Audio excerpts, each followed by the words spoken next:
my goal is to double my salary, and consulting definitely deliver on that. My hours are anywhere between 40 to 80 hours a week. At entry-level MBA associates, your base salary is roughly around, let's just say I felt the pressure to deliver and avoid making mistakes.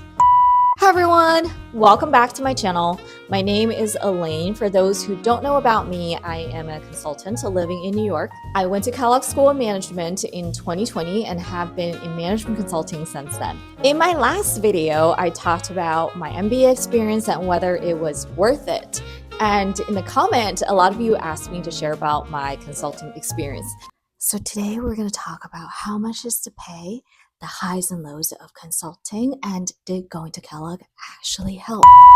Management consulting can be a pretty spicy career. You get the travel perks, the fancy reputation, and that strategic halo that everyone talks about, but they are definitely trade-offs. I work for a big international consulting firm and specifically focused on growth strategy and commercial due diligence.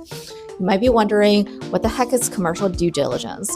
So when one company buys another company, they often need help with some sort of market research diligent work, and that's where my team and I come in. Generally speaking, there are three big tiers of consulting firms. There's the MBB, McKinsey, Bain, and BCG. These are the biggest, most well-known consulting firms in the industry. And then there's the tier 2 consulting firms. These are like the big four, Kearney, OC&C, Oliver Wyman. They're usually known for strategy work to implementation, so often sell from a one-stop shop perspective. And then you have the tier 3 consulting firms. These firms are usually really good at focusing on a specific niche market and build a reputation around that.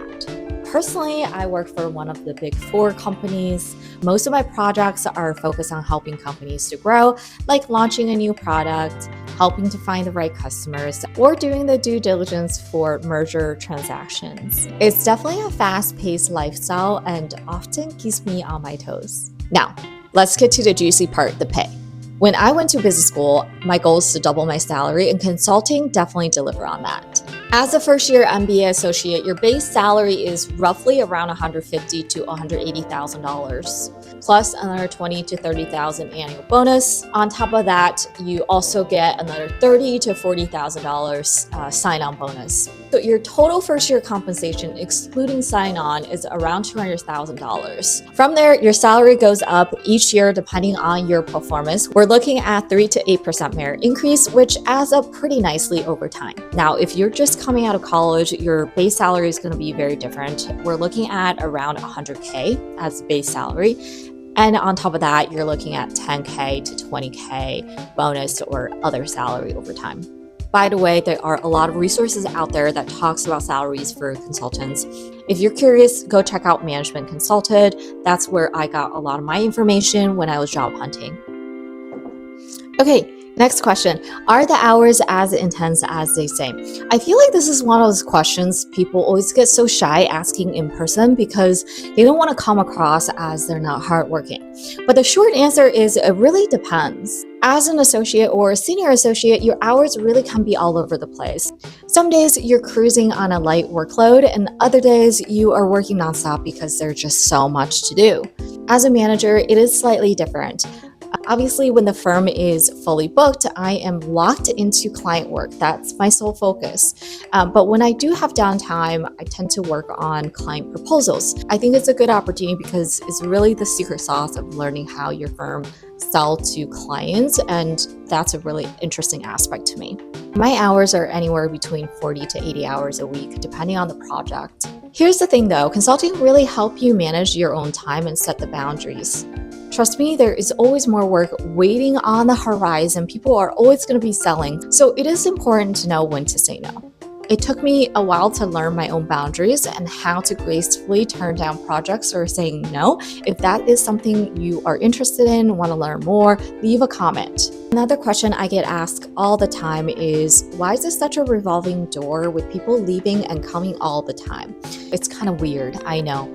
The average consultant leaves after every 2 to 3 years, and I think it's really because you're constantly balancing between learning something really quickly and managing the burnout.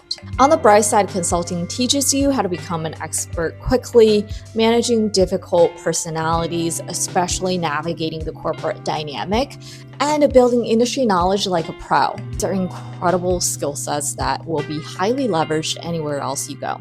Many senior people I work with have made comments like, hey, 1 year in consulting is pretty much 2 to 3 years anywhere in the industry.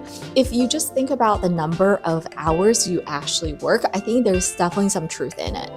On the other side is really the hours. Sometimes you choose to stay up late, but then other times it's not really up to you. A lot of people use consulting as a stepping stone, learn the skills quickly, and then they move on to something that better aligns with their lifestyle choice or career aspirations. And where do people usually go?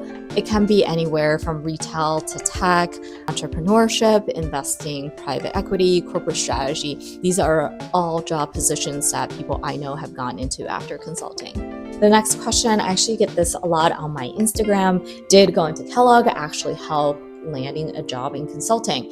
And the answer is absolutely. Consulting usually follows a pretty structured recruiting process. In business school, you often have what's called the consulting clubs. These clubs will help you prep the case interviews as well as the behavioral interviews. So having a structure to guide me through that process is really helpful. Another thing that's beneficial going to Kellogg is they host these recruiting events where a lot of recruiters come in and you have an opportunity to leave the impression, talk to them, ask questions, and that's really helpful to get your foot in the door. But if you're not really interested in business school but still wants to pivot into consulting, don't get discouraged. It's certainly nice but not required. If you got good grades, you have a sharp mind, you understand the recruiting process pretty well, you certainly don't need business school to pivot into consulting. Let's talk about something that's top of mind for a lot of people. Do you feel appreciated in consulting, and do you get crapped on a lot? I've been in consulting for 4 years now, so I've seen the good, the bad, and everything in between. When you first join consulting, you are pretty much joining a mini project family. Your experience really depends on the people you work with within that specific group. I ended up in a group that was well known for being super intense. Let's just say I felt the pressure to deliver and avoid making mistakes. But the upside, I got incredible training and was able to build my skill set and reputation for growth strategy and commercial due diligence early on. As I moved up to manager, I switched groups. So the director and the partner I work with, one, we had a lot of interactions before this, and two, they were comfortable with my skill set that I was able to build early on. I started having more flexibility during the day, and I could choose to opt in for dinners during weekdays, for example. To answer the question, do you feel appreciated? There's going to be plenty of times that you are going to be rewarded for your work, your ethics, and your attitude. But more importantly, my advice is that don't take anything personally in consulting. Sometimes the pressure comes from the job and not you. Once I realized this, it's a lot easier for me to handle the tight deadlines and the seemingly impossible asks. This next question I asked a lot during my own recruiting process, which is, what's the team structure like, and is it really hierarchical? Most of my projects are 4 weeks long, and it's usually staffed with a full-time manager, 1 MBA level associate, 2 undergraduate associates, and roughly about 40% of a director. Directors usually have multiple projects going on at the same time. On top of that, we also have offshore support, so the entire project is running 24/7. Managers are usually the linchpin that holds the entire project together, so you're not only managing up, but also managing down, managing the clients, but at the same time, your offshore team. It really challenges your management skill set, and you are bringing people from different time zones together and push the project forward. As a manager, I have a lot of access to people above me, so the director, managing director, and partner. When you are in consulting, you're getting paid to have an opinion. It's important for you to speak up, manage the project, point out potential focus areas. If you found this video helpful, give it a thumbs up and subscribe for future consulting and career tips. In my next video, I'm going to take you through a day in the life of a management consulting manager. It's not just a PowerPoint, there's going to be coffee runs, and if I'm lucky, maybe I'll get a workout in as well. Till then, take care.